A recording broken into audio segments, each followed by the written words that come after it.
El sumo arzobispo Magnus está sobrepasándose en su rol como cabeza de la Iglesia e intérprete de la voluntad divina del único Dios. Tras la muerte de Elías, Magnus cree que puede hacer lo que desee por su cuenta. La Iglesia siempre ha tenido su cabeza en los reinos santos y su actual forma de actuar solo crea la disensión entre los creyentes. Su avaricia llevará al cristianismo al abismo y se puede fácilmente comprobar por los informes que recibimos desde la Santa Sede, en la que varios cardenales se muestran fervientemente en contra de las acciones actuales del sumo arzobispo. Lord Adler me ha permitido que arrase los barcos que llevan a los emisarios del sumo arzobispo hacia Euraquia y el señor de la balanza no ha alzado la voz al respecto. He procurado que aquellos entre los religiosos ordenados que pudiesen apoyar al díscolo dirigente del dominio sean purgados o defenestrados públicamente para que su influencia en la población sea mínima. Muchos se han olvidado de dónde venimos y lo que defendemos, del verdadero valor de la sacrosanta Iglesia de Abel, siempre encabezada por el emperador. Quizás sea el momento de plantearse si la independencia del dominio fue una buena decisión y si es algo que debiera de enmendarse cuando reunifiquemos Gaia de nuevo bajo el estandarte del león blanco. Es imperativo que repasemos los pilares del dogma y los estratos dentro de la propia Iglesia.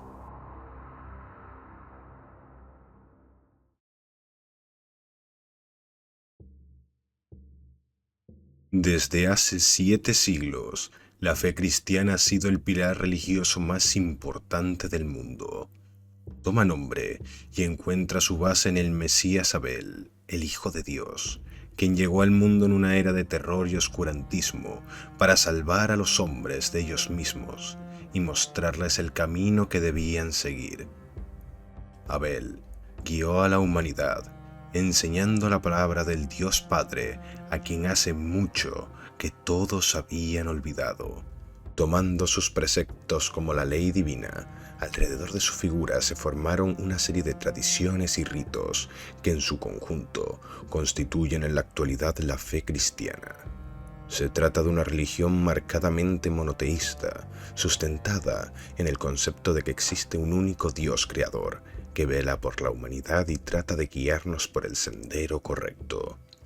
Sus premisas son el amor, la justicia y el amparo del hombre, asegurando que incluso los que no tienen nada pueden encontrar un lugar privilegiado en los cielos. Con más de 50 millones de devotos en todo Gaia, existe una gran variedad de creencias y principios religiosos que varían considerablemente de un lugar a otro. Aún así, todas ellas se erigen sobre 3 pilares básicos que forman la espina vertebral de la Iglesia. Un solo Dios. Solo hay un Dios único, un ser supremo, todopoderoso y eterno, que existe a la vez como 3 facetas diferentes, como Padre, Hijo y Espíritu Santo. Los 3 son una unidad, pero, al mismo tiempo, también entidades diferentes. Él es el creador del universo y del hombre, a quien hizo a su imagen y semejanza. Fe y salvación.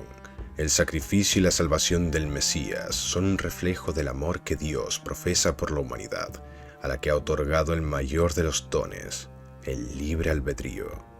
Los hombres deben amarse los unos a los otros y, con sus actos y su fe, encontrar la salvación y un lugar en los cielos. La misericordia, la bondad y el perdón son el camino que se ha de seguir. Los elegidos. El pueblo elegido por Dios es el del hombre, y su deber es combatir contra aquello que lo amenace a él o a su fe. Debe luchar contra la injusticia y, si es necesario, incluso purgarse a sí mismo. La religión cristiana es muy rica en simbología, ya que cada rama o vertiente posee diferentes emblemas distintivos. No obstante, su símbolo universal es la cruz, como representación del sacrificio que Cristo hizo por el hombre, guiándonos hacia la salvación. Otro elemento indispensable es la Biblia, el libro sagrado escrito por algunos de los apóstoles, en el que se narran los actos del Mesías y las historias relatadas por éste. La Iglesia de Abel, o Iglesia Cristiana, ha sido durante los últimos 7 siglos la única organización religiosa oficial en todo el imperio, por lo que la gente se refiere a ella simplemente como la Iglesia. Tiene como meta promover la fe en el Mesías, al igual que asegurarse de que su palabra llegue hasta todos los rincones del mundo. Pese a que esa es su función principal, también se ocupa de muchas otras labores importantes relacionadas con la caridad y la beneficencia. Habitualmente, es la principal encargada de la creación de hospitales y orfanatos, prestando ayuda a los pobres y necesitados. La Iglesia fue creada por el propio Mesías, pero no sería hasta el nacimiento del Sacro Santo Imperio cuando ésta obtendría verdadera fuerza y relevancia en Gaia.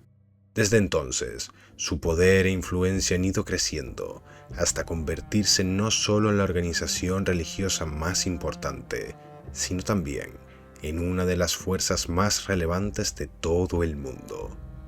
Tiene una gran presencia en la mayoría de naciones e incluso puede desestabilizar el poder de cualquier país. Su economía se basa principalmente en los diezmos procedentes de devotos de todos los rincones de Gaia, aunque también posee valiosas propiedades y empresas, lo que le proporciona un enorme poder económico. Desde hace 3 siglos han surgido algunas discrepancias en la interpretación de las doctrinas cristianas, creándose así ramificaciones dentro de la fe. Todas ellas siguen formando parte de la Iglesia, que las admite como diversas vertientes de la palabra de Dios. Además de la concepción ortodoxa, que es la que practica un mayor número de cristianos, existen otras 3 grandes ramas religiosas.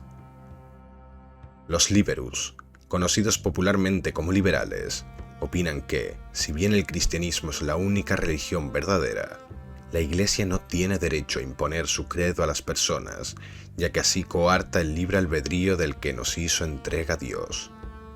Por el contrario, cada cual es libre de profesar o no las creencias que prefiera. Es labor de la Iglesia hacerle ver cuál es el camino correcto, no imponerlo. Naturalmente, sus partidarios están encantados con el edicto imperial sobre la libertad religiosa y apoyan a Elisabetta como una reformista iluminada. La siguiente es la llamada facción del Salvador, que basa toda su concepción en que el regreso de Cristo está cercano y el hombre debe dar un gran cambio para su llegada. Mientras hay un solo infiel o alguien que no cumpla por completo la palabra del Señor, el Mesías no volverá entre nosotros. En consecuencia, con estos preceptos, es la rama más radical de la Iglesia y la principal impulsora de entrar en guerra con los estados separatistas como Kurdistán. Finalmente están los animistas, quienes opinan que la fe pura es el único camino hacia la salvación. Mientras una persona tenga verdadera fe, no importa cuáles sean sus actos, siempre que estos no vayan en contra de los principios fundamentales de Dios, su fe podrá llevarle a la salvación. Es una concepción muy común en la costa de comercio, donde los burgueses la encuentran liberadora. Tras la caída del imperio, la Iglesia está afrontando la mayor crisis interna de su historia, pues su propio seno ha quedado partido en 2. Si bien todos se siguen considerando parte de una sola entidad, es innegable que existe una separación más que patente.